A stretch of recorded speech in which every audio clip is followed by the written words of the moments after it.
As champions, Liverpool host their great rivals, Manchester United. Tim, when we look at the same fixture last season, that was in January, United managed to hold Liverpool to a 2-2 draw. They might take that these days, I don't know.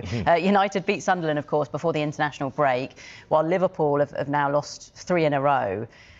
I always say this to you, I feel, but who needs the win more? Is it now a fact that actually it's more crucial for Arne Slot's side to get a result? Yeah. I mean, on the back of 3 losses, clearly Liverpool are looking for a bounce back after the break. I think losing 3 times is a big thing for Liverpool, obviously, at the moment. After a really good start, they're going through a bit of they lost that momentum a bit. And like you said, United had a really important win at home. These are the kind of games that can really change your season. I think it's one of those special games, classic ones. As a derby, obviously this one is not a derby, but as such, yeah. I mean, it's up there with one of those biggest games in the world football. So, yeah, the winner of this will carry that momentum into the weeks coming up. Were you watching that Chelsea game? And what did you think of that late goal? And like you say, the impact that it could have, I suppose. Yeah, this is it. It's all, we talked about confidence, and this is one of those things. This is one of those wins where United had a fair bit of criticism over the last few weeks, and I think rightly so. But yeah, they've had a good win against Sunderland. But Liverpool now, they're looking for this big bounce, and what a better game against your biggest rivals. To turn things around, I suppose. For Liverpool, what do you think has not gone to plan recently? What's gone wrong, if you can pinpoint anything? Or is it a build-up of things, really? Yeah, there's a mix. I think even though they were winning at the start of the season, they were just winning by last-minute goals, so they weren't that kind of well-oiled machine like last year. Defensively, they're not as solid as they were last year. I do think, obviously, they lost Alisson. I think Konate, they've got, obviously, lost Trent.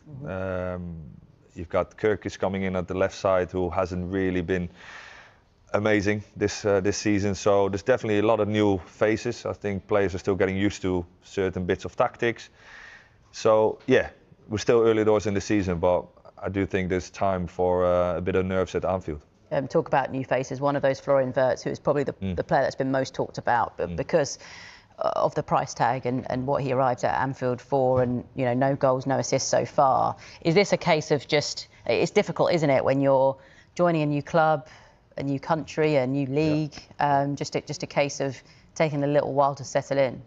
Yeah, obviously Florian Wirtz is an amazing talent. He's proven it on the big stage in Germany, so he will come good. But at the moment, you can see that he's struggling with the intensity, the pace of the Premier League. You can see he's taking a bit too long on the ball sometimes, and physically he's not quite up there, I don't think, with the demands of the Premier League as such. But he will. He showed signs last week against, I think it was Chelsea, where he had this bit of amazing trickery to Salah, who unfortunately didn't finish it up, because that goal would have gone all over the world if that gone in. So he might need that bit of confidence with an assist like that. Yeah, and you talked about the defensive problems a minute ago. Do you think things would be different if they had Mark Gay alongside Virgil van Dijk in the centre-back pairing? Yeah, obviously Gay was truly spoken about in the window, and you can see why, because obviously Mark Gay is a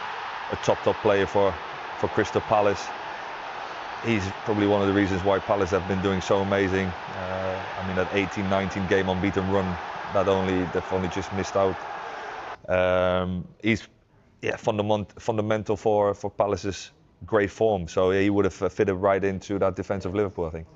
One thing I do want to ask you about on Manchester United is Senne Lammens, who it felt like really rose to the occasion when he, started against Sunderland. Yeah, great debut for him. Surprising how good he was? I think it was a good game for him to find his kind of confidence. I think Sunderland at home is a different game than Liverpool away. So the real test is this weekend, but I think it was a great game for him to get a feel for it, and he impressed me in that first game. Clearly, it's early doors, but I'm looking forward to see how he's going to cope with the big demands on Sunday. I mean, he's a young goalkeeper, isn't he? I think a lot of people just didn't know what to expect, really. Well, I didn't, because he's only played 100 games overall in his career. So it was a big gamble when he signed, and I was surprised when he signed. We spoke about players like Martinez being available, Donnarumma. For a club like Man United, I would have expected that kind of status of goalkeeper to be the number one. But he showed some really good qualities last 2 weeks ago. So like I said, I'm really looking forward how he's going to face the test of Liverpool's front three. Yeah, a very different test. Yeah. Sir Jim Ratcliffe gave Rúben Amorim his backing in an interview last week, saying he needs 3 more years to prove himself. What did you make of those comments? I feel like we've spoken a lot about Rúben Amorim when we've been on the show together. Yeah, I always worry when owners come out and publicly backing, because clearly the results, they need to change. If their results are backing up that confidence, he will stay in the job. But if he loses 5, 6, 7 games in a row, everybody knows that he won't be in the job after that. But it's good that the ownership has come out and backed him, because I do feel, not just Man United, Nottingham as well, it'd be a shame for managers to lose the job that quick, because you can't implement your style in a short space of time. Do you think he's the right fit for United? I like him. From what you've... Yeah, I like how I like his press conference, his honesty. It's a fresh bit of air for the Premier League. But ultimately, he knows he has to back it up with results. Yeah, that's what it comes down to in football. Yeah. How do you see the game going on Sunday then? Huge game. Yeah, I'm really looking forward to it. I do think Liverpool at home are going to etch it a bit. I think I know you're a Man United fan, so you don't want to hear this. But yeah, no, definitely great game. One of those classics, Super Sundays. Everybody's looking forward to watch. I feel like maybe even more intriguing as well, the fact that we've had this international break. Yeah. I think Liverpool clearly losing 3 games in a row. They will be there ready for a massive bounce at home, and I think the Anfield roar will push them on for a great game. So, like I said, I'm looking forward to see how it's going to plan out. You and me both. You can almost take 2 views of this. You can say, oh, well, it's only a blip.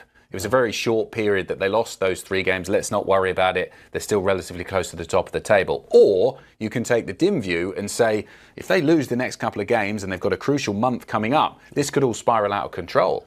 Yeah, it's a really interesting way to look at it, because can they get back on form? When you look at how this team is set up, Ryan Gravenberch used to be the sole pivot in front of that back 3, and now they are so vulnerable in possession. Liverpool, they've conceded infinitely more goals than last season because of this. The question is, can they turn it around? The thing with Liverpool is, can we play the blame game? This is the side that started that defeat against Chelsea. They've obviously got lots of players in there. A lot of money has been spent, particularly over the summer. Who are we blaming? Is it the Liverpool board for not giving Arne Slot the actual players that he needed, particularly in defence? Or is it his fault for not making all these signings work together? I think we have to look at the bigger picture. The elephant in the room is that Diogo Jota died before this season, and it has severely affected this Liverpool side. I think that the Liverpool board has given Arne Slot the players that he needs for this team to be successful. It is down to Arne Slot to try and rally this dressing room, but tactically, I've seen some real issues with this side. Even at their very best, Liverpool look very susceptible in rest defense, like I mentioned. How can they work Florian Wirtz into this team without being so susceptible defensively? They've got a big issue with Alexander Isak and his form, his fitness mainly, because he sat out for so long with Newcastle. It's tough to work him into this match, and then you've got another striker with Ugo Ekitike who is in form, and you're sitting him in favor for Alexander Isak. So saying all that to say, it does come down to Arne Slot. I believe this Liverpool board have given him the right tools to succeed. It's a really, really tough situation, though, dealing with the mental, everything that's overshadowing the club off the pitch, and then trying to fix the tactical problem that he very obviously has. To use the other side of my analogy, though, you could also take the view that this was a relatively short period and they can bounce back. They're still second in the table. They've still had some good results this season. And when you actually compare the way they're doing after this number of games, we've got it here, the season comparison after the first 11 matches last season to this season. I mean, last season they had scored more, 25 versus 20. They've also conceded a lot more, which speaks to the point that you made there about their defensive frailties. 15 goals conceded compared to only 5 at this stage last season. Less chances created. They have had slightly more of the ball in terms of possession, but also the international break could have come at a good time. It allows them to reset. They go away with their international team. Some of these players have played well. They can then just get back on the train as soon as they get back to playing for their club sides. This season is not over for Liverpool. They will have a say. They will be right there in the running. They have too much quality as a squad to fall directly out of the race at this point. It's too early to say that as well. This is an incredibly long season, as you well know. We haven't even gotten to the winter period when games are thick and fast and injuries stack up. And Liverpool's squad is deep enough to be able to handle these types of ups and downs. The question is, again, will Arne Slot be able to sort his team out tactically and shore up this defense? I believe he will. Will it be too late, though? Not an easy month, though, coming Not up. at all. Frankfurt, who've proven so far this season they can score plenty of goals. That's coming up in the Champions League after this weekend against Manchester United.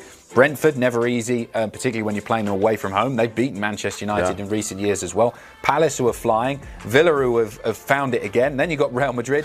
And then Manchester City. So very, I don't think hectic Arne Slot's period, he's not looking at these fixtures and thinking, oh, this is going to be easy street. As for Manchester United, I mean, the issue for them is for me, when you just look at the results, it's just consistency. One week they play well and win. The next week they play poorly and lose. They've obviously had some difficult results in the cup competitions, particularly that game against Grimsby. I think that the main thing for Ruben Amorim to focus on is let's just stick to what we're doing well and try and do it a bit more consistently. Yeah, I'm going to be frank. I don't believe in Rúben Amorim for this Manchester United team. I don't believe in his system, and I don't believe he has the personnel to pull off his system. I would have worries about Rúben Amorim at the helm of this Manchester United if he had a perfect squad, perfectly built for how he wants to play. I haven't seen a lot of success with a two-man midfield in the Premier League recently. We used to see 4-4-2 all the time, as you know. I haven't seen a lot of success with a two-man midfield. The last time we really saw success in Europe was Xabi Alonso's Leverkusen. But this United team, even with their two-man midfield, even if it could be successful, they don't have the players for it. So I don't have a lot of hope for Rúben Amorim turning this around. They got a result against Sunderland, a lower-tier team, a weaker team, no disrespect to Sunderland, and then they got a result against, before that, basically 10-man Chelsea for 45 minutes. So even though there are some positives, overwhelmingly, I don't believe this will work out for them. How important is Benjamin Sesko in this puzzle? He has hit form eventually, scoring in a couple of games in a row. He scored against Sunderland before the international break. But for me, when I think about the great Manchester United teams over the last 20 or so years, and this goes back to the Sir Alex Ferguson era, we just saw a photo of him there, United were always typified by a really, really good striker, weren't they? They had the likes of Dwight York, Andy Cole, the greats. Later than that, you had Teddy Sheringham in the side, you had Ruud van Nistelrooy, Robin van Persie, Wayne Rooney's another good example. Ad nauseum, all the way through, when Manchester United were playing well and they were dominating English football and European football, they always had an out-and-out striker who was scoring goals. Can Sesko be that man and return Manchester United at least towards former glories? All the signs I've seen of Benjamin Sesko tell me he has the potential to be that player. The issue is, will Manchester United regularly give him the quality chances that he needs to score the goals? He can create chances for himself. He can score goals on his own. He's got good feet. He can take players on one-on-one. But will they regularly give him those crosses that he needs to feed on, the combination play that he needs to feed on? Again, going back to Ruben Amorim's system, I don't think they created enough quality chances for a player like him. Occasionally, he will eat, like we saw against Sunderland, but as a whole, in the long run, this team is not set up well enough to provide him with good quality chances for the quality player that he is. How do you think the fans are feeling about Manchester United? We mentioned the inconsistency of their results. One win, one defeat, one win, one defeat. It's a repeating process. Do you think they're as sort of out on Amorim at the moment, or they're willing to give him, a few more months to prove it? From anecdotal evidence, they all want that man out yesterday.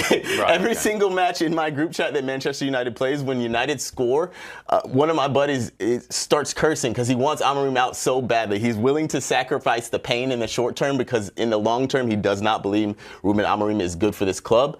I am also of that belief. I don't know if I'd be cheering my own team losing to that point, but I firmly don't believe. But do you think the feeling Amorim is right? Do you think the feeling that is, if a different manager came in with this group of players, that they could get a tune out of them? I do believe so. The team that Manchester United has is better suited for a 4-3-3. They don't look good in a 3-5, in a 3-4-3. They don't look comfortable. It's not suited for the personnel they have.